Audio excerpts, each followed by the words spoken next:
in this case, we need to know that we have a technique to dealing with the integer programming, or the case that we want the answer to be the integer value. The two techniques that I mentioned here is about the cutting plane technique and branch and bound technique. From cutting plane is very easy and it's very simple, and it's nothing to do with the old knowledge that we have. But if you look at this, you can see this is the cutting plane technique. When you're doing the graphical method, just like the linear programming, in physical area, you just spot when marking the coordination that will be the integer value. And then when you try to project iso-profit line or iso-cost line, we can look the answer just only on that coordination that provides integer value. We are not consider the edge or of the area. We consider about the coordination that the farthest one. In this case, 5,0 is the farthest coordination that we can be using the iso-profit line. So it's very simple. Cutting plane is just in physical area, you just marking coordination of integer value. And then when you try to find the answer, we just project iso-profit or iso-cost line, and the coordination point that farthest one from the area. This is show about the maximization in this case. So 5,0 is a solution. So cutting plane is just like this, nothing much. But for today, we're going to talk about branch and bound technique, and it's quite difficult to understand, but it's just like the programming, like the coding for right now doing the programming in the computers. So we're going to use this one to study integer programming. And branch and bound technique is also be the algorithm in the software program, just like QM and Excel. So let's see what we can do about this. A branch and bound technique is using the concept of breaking the feasible solution region to sub-problem, right? And we do it again and again until we reach the optimal solution. Just like that, in the easy word, it means that you're adding more and more constraints. When you're adding more constraints to the problem, it means that you try to break the feasible area smaller and smaller and smaller. You have the sub-problem, and you try to find the solution from that sub-problem. Right? So this is branch and bound technique. So I'm going to show you, this is the 6th step of branch and bound technique. It's quite difficult to understand. And all this just for the maximization problem. For the minimization, you need to reverse the upper and lower bound. But never mind, let's talk about each step. And I'm gonna go for each step to show you, and for sure that you're gonna confuse, because we have no example to show yet. But after I'm showing you about the way we're dealing with step by step for the branch and bound method, I'm gonna show you about the example. So for branch and bound techniques, first step is that you solve the problem, right? Just like linear programming. Right? So if the answer that you get is reached to the integer value, you stop. You done. Nothing to do much. But if it's not the integer value, you need to setting the objective function value. Let's say I say like total profit, something like that, to be what we call the initial upper bound. And then we're gonna find about the lower bound. The lower bound is just you rounding down, right? The decision variable value from the solution that you get, and then you substitute into objective function. Then you're gonna have the lower bound value.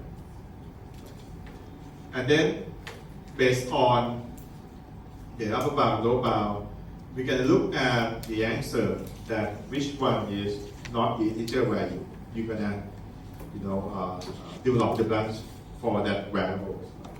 For example, if you have x2 3.25, but x1 is 1, let's say. So x2 is not really integer, so we're going to getting the branch for x2 variable by splitting the problem, split the problem to subproblem. Right? But if you have both non-integer value, is based on your preference that you're gonna choose which one, right? Maybe x1 or x2 is depend on you. And the way that we split the problem into subproblem, we're gonna look at the value of the variable that we dealing with. For example, if I use x2, let's say x2 is 3.75, it's not integer. So I'm gonna develop two more subproblem, which these two subproblem is very similar to the original one, but just add one more constraint. The first subproblem, we're gonna add the upper constraint that better than 3.25. We're gonna add like one constraint that we call x2 greater or equal to 4. And another subproblem, we can add one more constraint with the one that lower than the x2 value. So we're gonna add x2 less than or equal to 3, something like that. And then you're gonna solve for that subproblem. Once you get the result from the subproblem, if the subproblem that you get is not feasible, you terminate that one. But if it is feasible, but it is not reach the optimal, reach the integer value, you go to step 6. But if it's feasible and you get the integer solution, you compare with the upper bound. If the value of that objective function value equal to the upper bound, you stop, you have the optimal solution. If it's not, you compare to the lower bound. If it's more than lower bound, you set is at the new lower bound. If it's less than lower bound, you terminate. For step 6, you investigate all the final node and using the maximum value, right, of the objective function to be upper bound.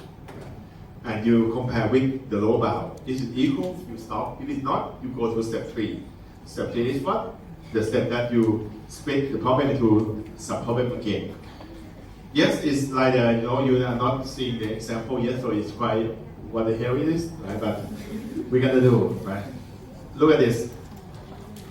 Okay, our problem is we try to maximize the total profit 7x1 plus 62, right? Okay, we have two constraints, and we want the answer to be integer value. We did it using linear programming, and we have the result x1 3.75, x2 1.5. Objective function value or the total profit that we get is 35.25. So now I'm going to do branch and bound technique. Okay, everyone just look at the first circle one. Starting point, we solve that problem using linear. We have x1 3.77, x2 1.5, right? Profit 35.25. And you can see the answer is not integer, right? Both are not integer. So then we're gonna use the objective function value in this case or total profit for this one from the solution. 35.25 to be the initial upper bound, okay? Initial upper bound is come from the solution from linear programming that we are not reach this integer value. So we get it equal to be set it to be the initial upper bound. And then we're gonna find initial lower bound. We find it by rounding down. So 3.25 rounding to 3, right? 1.5 rounding down to 1. And then we substitute 3 and 1 into the objective function. So then 7 multiplied with 3 plus 6 multiplied with 1, you can have 27. Right? 27 you're setting as a lower bound, initial lower bound. So that's why we have this one.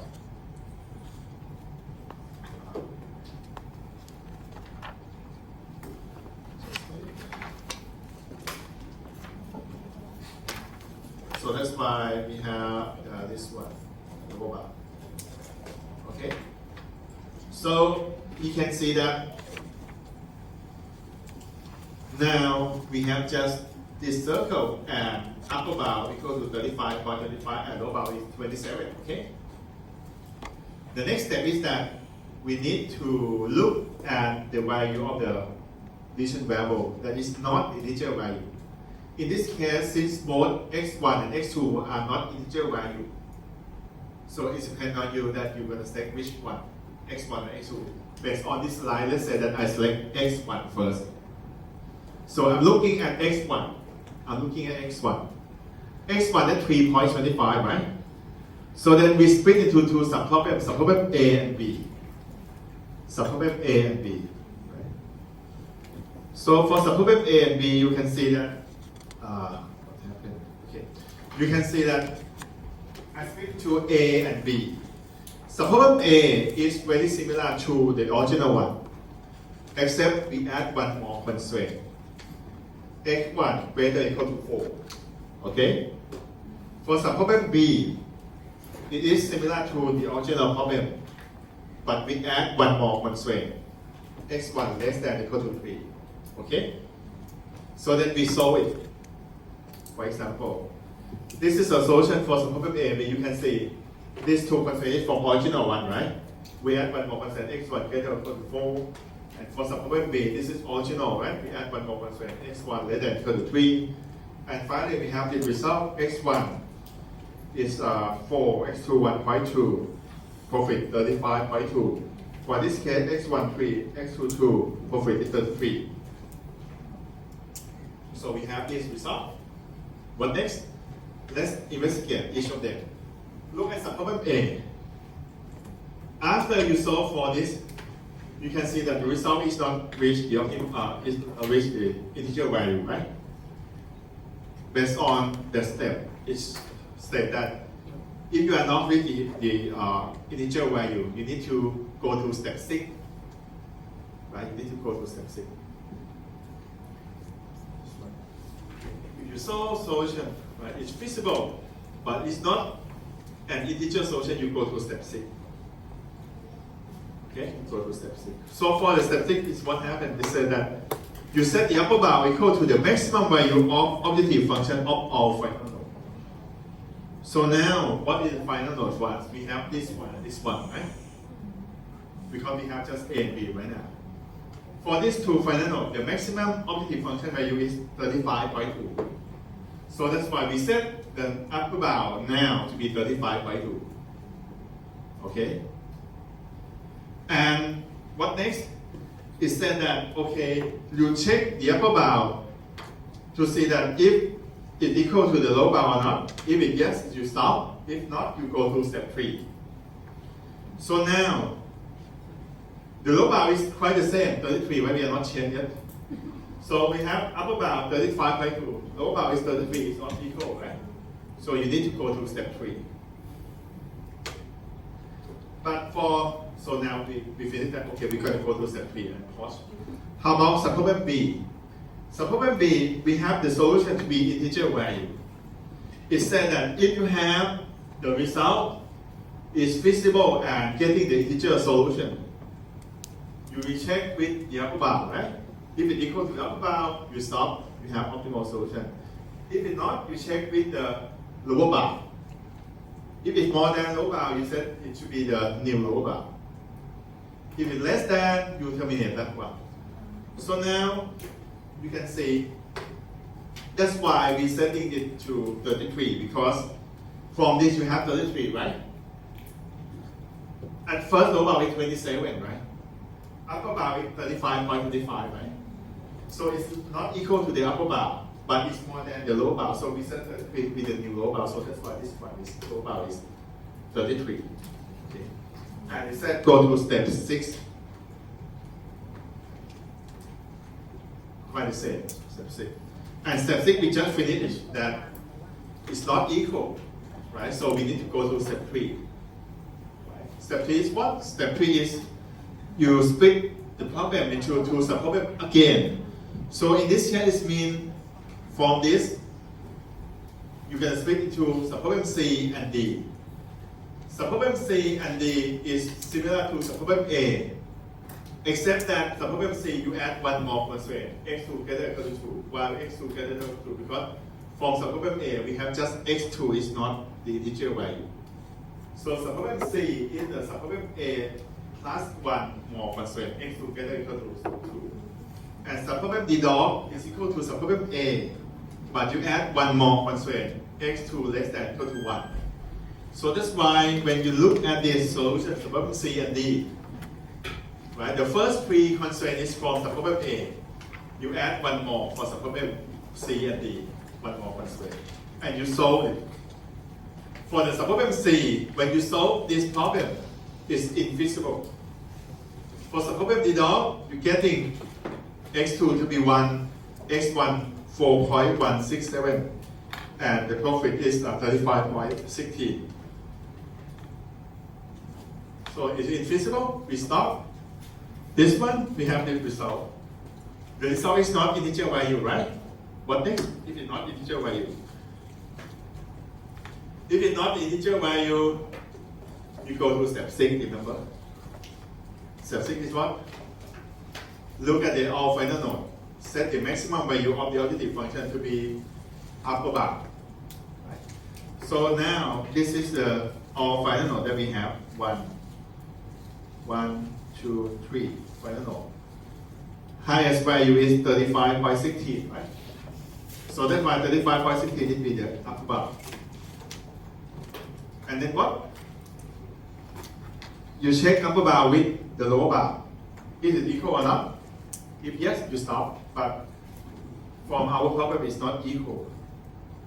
If it's not equal, what are you going to do? You go to step 3 again. What is step 3? You split the problem again. So that's why from subproblem D dot, you can split to subproblem again, E and F. Subproblem E is very similar to D, but you add one more constraint because x1 is not integer, right? So one more constraint you add is x1 greater than 5. Subproblem F is similar to subproblem D dot, but you add one more constraint, x1 less than 4, and you solve for these two subproblems. You have this result. The result shows all integer. When you get the result equal to the integer, what you're gonna do? You check the value with the upper bound, if it's equal or not, right? So then, right now, you have 35, right? Upper bound is 35.16. It's not equal. But when you check with the lower bound, 33 is more than 33, right? So you set this one to be the new lower bound, 35, right? And go to step 6. Go to step 6. How about subproblem F? 34. You check with the upper bound, it's not equal. You check with the lower bound right now is 35, right? It's less than, so you terminate. Right? So back to subproblem E, we said that we go to step 6. Step 6 is what? You examine all final node again and setting the maximum objective function value to be the upper bound. So the maximum one is right now all final node is 35. So then you set 35 to be upper bound. So right now we have upper bound 35, lower bound also 35. So both are equal. We stop. So this is for the set of the one and bound. But actually, if you look carefully, based on this problem, whenever we reach integer value, we stop. Actually, when we are not reaching the integer value, we split the problem. Okay, and you can see all the information that I'm just telling you. It's just for minimization only. Just for minimization only. So the maximization only. For minimize, you need to reverse. So it's very difficult. And you spend a lot of time to do it, right? You need to make sure that you solve our problem. But anyway, what happens if I'm changed a little bit? Based on the starting point, I'm not go with the x1 first, but we go with the x2 first. You're gonna see that the problem becomes shorter to reach integer value. Okay. So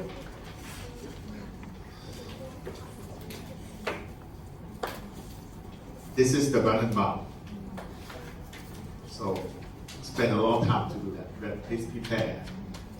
But since I think we have no time to do this, so we're gonna skip it in the exam. Because why I skip it? Because you can see we need to solve for the subproblem a lot.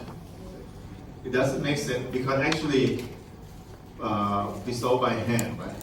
You solve subproblem A, B, C, D, E, F, so it doesn't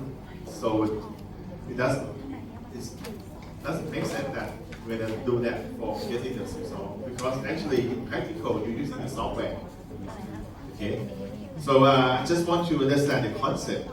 So you can see the concept is just you split the problem when you are not with the optimal solution by adding more constraint, right?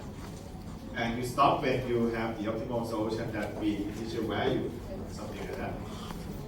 Well, so back to our class, we're using the software just like your case study. So in the software, when you select the module, you need to select the module of integer programming. And based on this problem, right, this is the module of linear. This is the result for linear. Right, you can have the result and also providing the class for you. But when you select the module of integer programming, it's going to let you to select the variable type for each decision variable. So it's just like the drop-down menu to let you select going to be the real one, integer, or 0, 1. If you select variable type to be real, it means that you allow them to not be integer value. Just like, so for example, if both x1 and x2 you use it to be real for both, it's going to become the linear programming problem. But if you want both of them to be the integer value, so you select the variable type to be integer. But if you want it to be the 0, 1 value only, so you select the variable type to be 0, 1. Right? So in this case, let's say that we select it to be integer for both, and when you click solve, it's going to provide a solution for the right? X1 equal to 5, X2 equal to 0. And total profit is 35, something like that. It's going to also provide you with the graph as well. How about the Excel? If you want to solve the problem using Microsoft Excel, you can. Everything is quite the same as we have done with the linear programming. Except one thing. Because you want these two decision variables to be integer value. So when you add the constraint, you're going to add one more constraint that's specific. The cell, in this case, is cell that show the decision variable value, right, to be integer. Let's say set it to be integer. Just like this one, I'm going to show you something like this. Just select the cell that you want it to be the integer and set it to be equal to integer. Because when you add constraint, remember, when you add constraint, you can select the signal less than or equal, greater than or equal, something like that. And for example, let me show you.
Okay.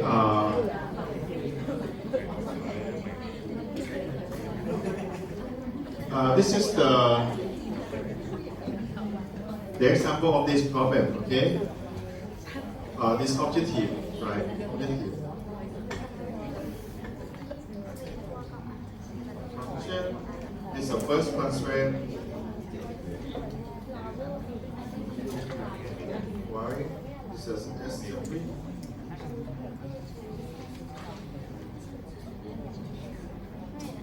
We have all this division variable.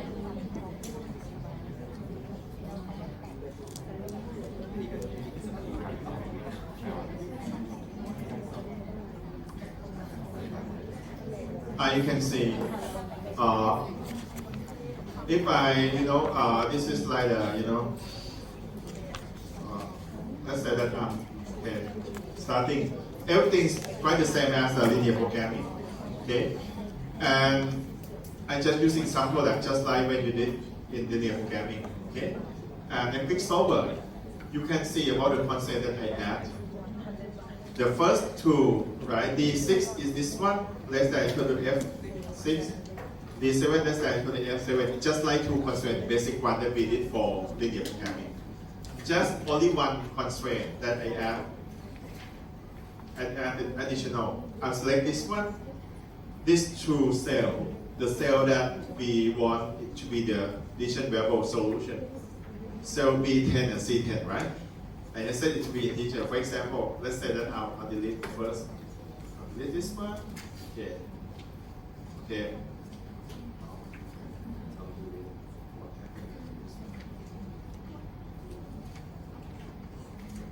Okay, let's say first objective using this one by changing cell, resetting this one. Constraint, right? The first one we select B6 and right hand side F6, and the second one D7 and F7, and the third one for integer you just select this one B10 and C10 because you want it to be integer, right? And then you select this one to be int or integer. Okay, and then you click add OK. That's fine. And then you select this one to be simplex LP and you solve. But you have 5 slow and 35. Okay. So for Excel, you just add the constraint of setting division variable cell to be the integer. Okay. This one. Everything to be the same as a linear programming, except that you're setting the division variable value to be integer. Add one more constraint. Are you okay with this? Okay. So this is for the Microsoft Excel, right? And when you using QM, right, we can say that for the result, it will show you about the result of the solution and also show the result of run and bound, show like an iteration. So we not use this one, but it also show the result for you. It also provide a graph for you. Okay, so for QM it's very easy that you just select the type of the variable. But anyway, since the branch bound technique, I'm not test you, but what kind of things that I can test you for integer programming for the exam? I'm gonna let you to do the formulation, because the formulation of integer and linear programming is quite the same, very similar. So one problem for exam is just like the formulation problem. Maybe linear, maybe integer, I don't know. Be prepared for it. So now we're going to go to the example for each type of the integer programming. Let's start with the first one, mixed integer programming. Because the previous example, this example, the one that we have done, this one is the example of pure integer programming. Because we want both generate and selling fan to be integer. So that's why you write down x1 and 2 together equal to 2 and integer. So we done for given integer. Next, we start with mixed integer programming. Just in this case, we have Backwell Chemical Company in Jackson, Mississippi, right? They produce two industrial chemical products. The first product is saline. Saline is produced in 50-pound bag. The second one is a Hexol. Hexol is sold by pound as a dry ball. So it can be any quantity, right? It can be not just only the integer, it can be decimal value. So both saline and Hexol are composed of three ingredients A, B, and C, as in the table. So it means that per 50-pound bag of saline, we using ingredient A 30 pound, B 18 pound, and C 2 pound. And per 1 pound of Hexol, we require A 0.5 pound, B 0.4, and C 0.1. And now we have available ingredient A 2,000 pound, ingredient B 800 pound, and ingredient C 200 pound. If we can sell 50-pound bag of saline for $35 and Hexol in any way for $1.5 per pound, what would be the best solution for this problem to get in the maximum profit actually? So in this case, you can see that since we have two decision variables, the first decision variable is about the number of 50-pound bag of saline that we're going to produce. So in this case, X should be integer value, right? Because it's like the number of bag. But for Y, I let it should be number of pound for Hexol. Since it can be produced in any quantity because it's provided in the dry bulk, so Y have no need or not necessarily to be integer. Y can be any real value, decimal points, pound. So in this case, we call it mixed integer because X only X to be integer. So objective function is going to be to maximize the total profit, right? Amplify X plus 1.5Y. And the first three constraints that we see here is about the constraint regarding to the ingredient A, B, and C that we cannot use more than available that we have.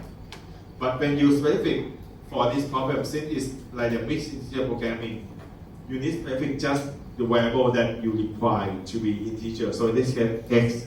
So then when you write down the last constraint, you're going to use X and Y greater or equal to 0 and only X to be integer. So this is a mixed integer. So nothing much.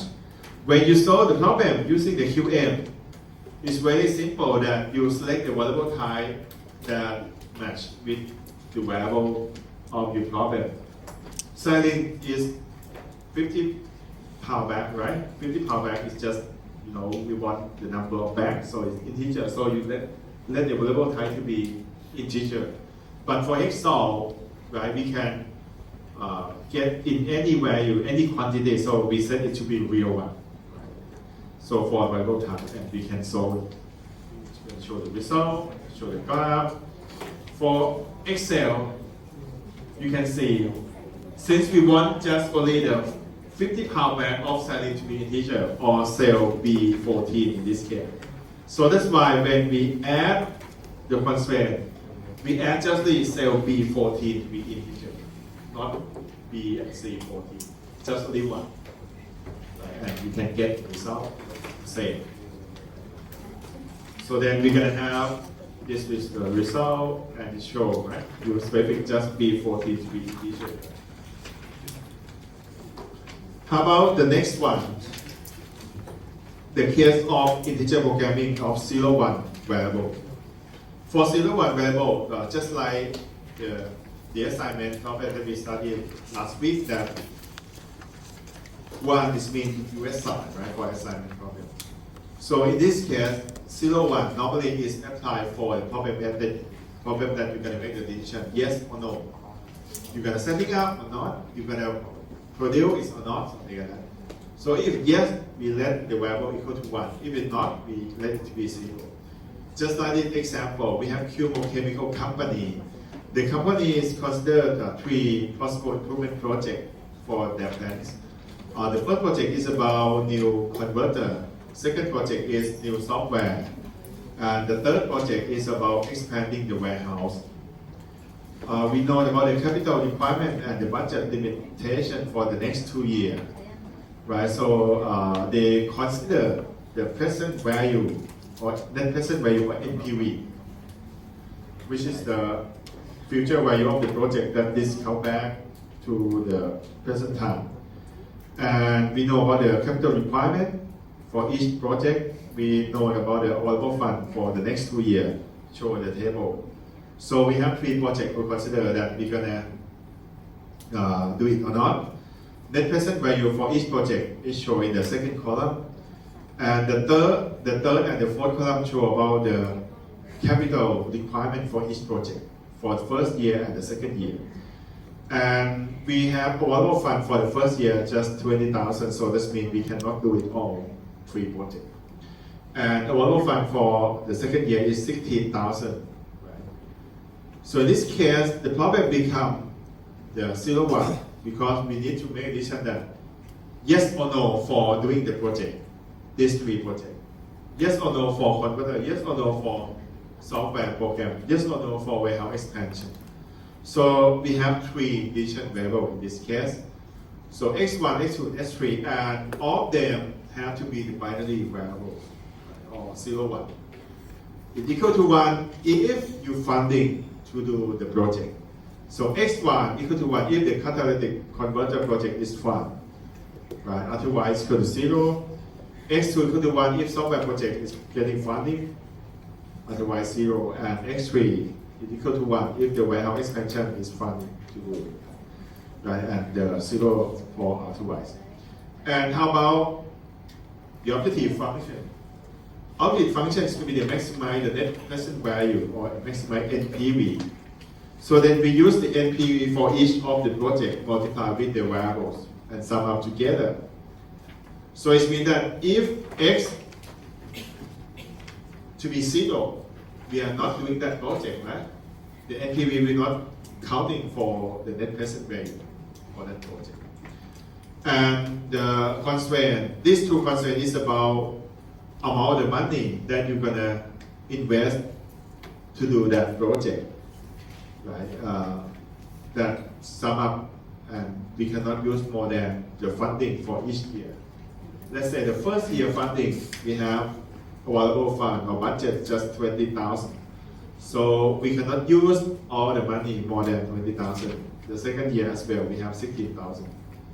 And we need to calculate x1, x2, x3 to be 0 or 1, something like that. So this is the 0-1 integer problem. So when you apply QM, you just select the variable type to be 0-1. Just select that dot. That you select to be 0-1. And when you click solve, it's provided a solution for you. In this case, it's 101, 101.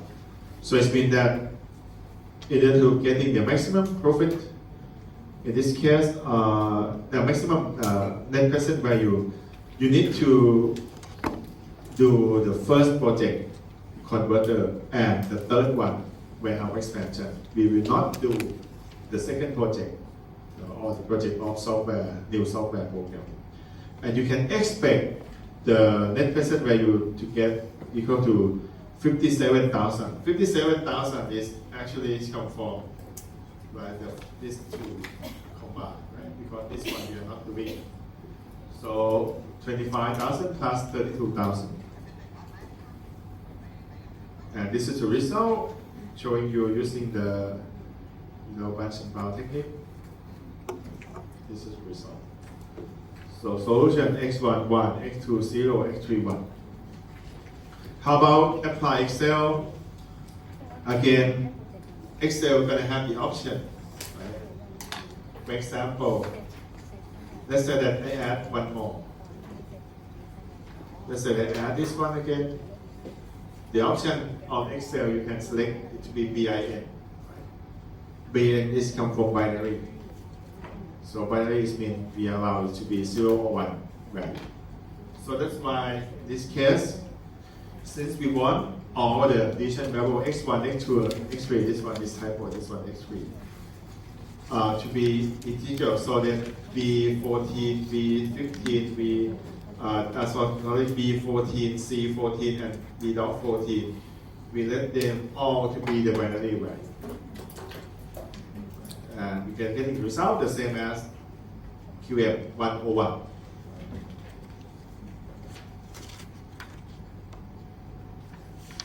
So nothing much for integer. We have three types of integer. Remember, pure integer programming, mixed integer programming, and 0-1. But one more thing, right? Before we have a break, we have one type of the problem that is quite like the combine all the integer problem into the new type of the problem we call fixed chart problem. The fixed chart problem is just like the combination of the 0, 1 and others. Let's say you can see this example and you will understand. And normally, if I ask you to do the formulation, let's say for the integer programming, I prefer using fixed chart problem to be the one that you need to prepare. Look at this one. We have Sitka manufacturing company. They try to plan for building at least one new plant. The three cities are being considered: Baytown in Texas, Lake Charles in Louisiana, and Mobile in Alabama. They said that once plant or plants have been constructed, the company wishes to have the sufficient capacity to produce at least 38,000 units each year. The cost of each possible location shown in the table. So it means that if you build the plant in Baytown, you're going to pay fixed cost annually $340,000, and variable cost per unit from that Baytown plant is $32 per unit.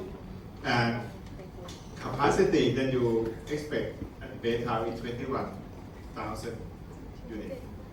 How about Lake Charles? You're going to pay a fixed cost $270,000, variable cost per unit 33, and capacity is 20,000. Mobile as well.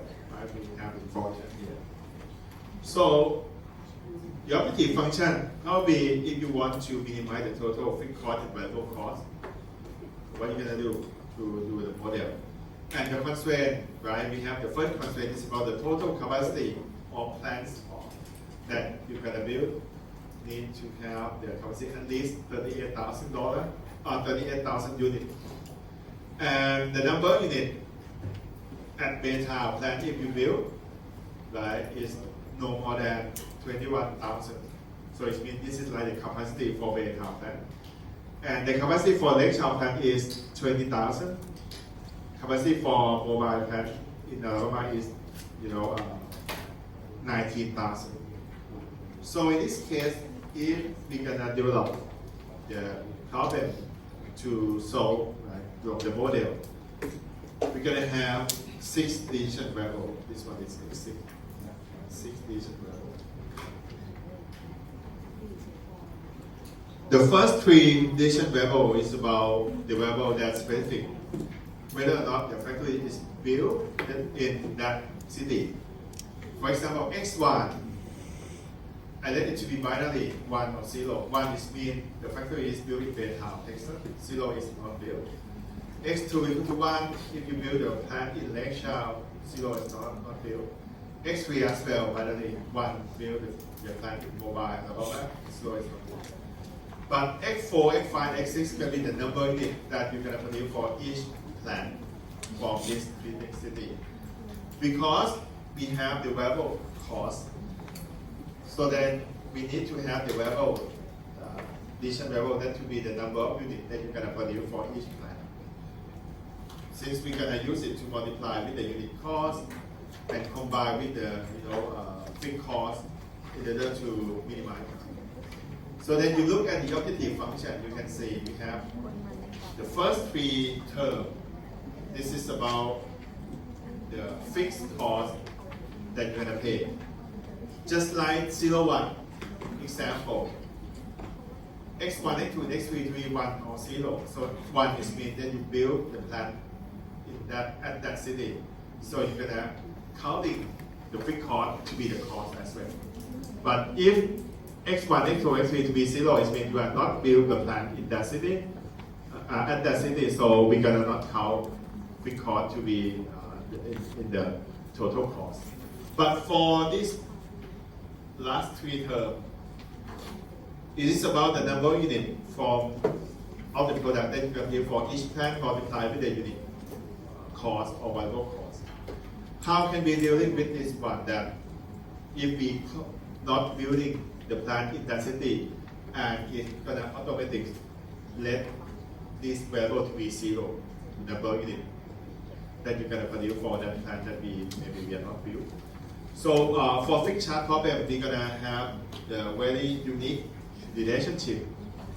The one that I'm doing the circle.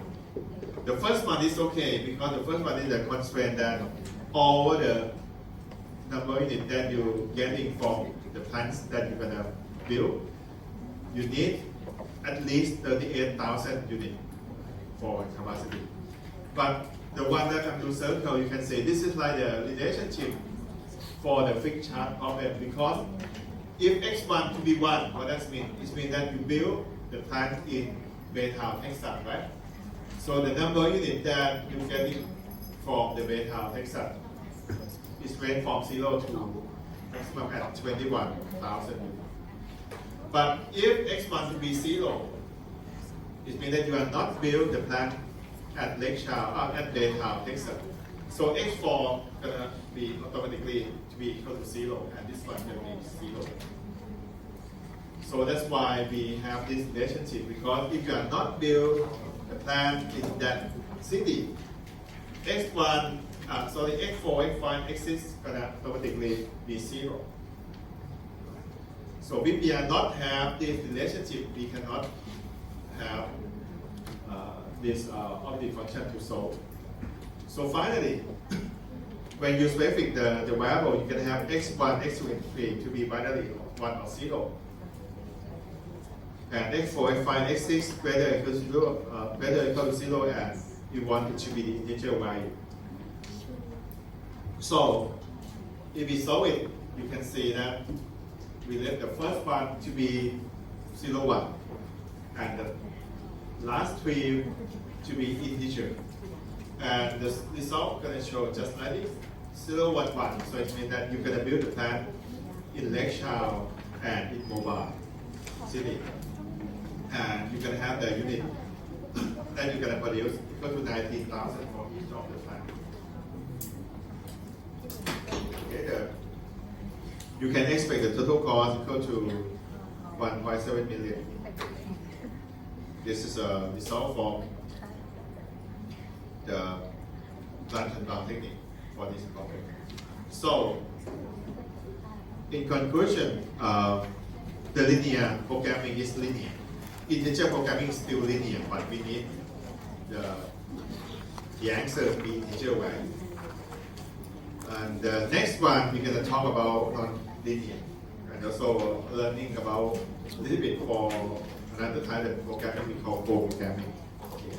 So now I want to stop for making a break, right? 15 minutes, and after you come back, we're going to go for the non-linear and see the example of integer problem together. We have two examples today. Okay, so let's have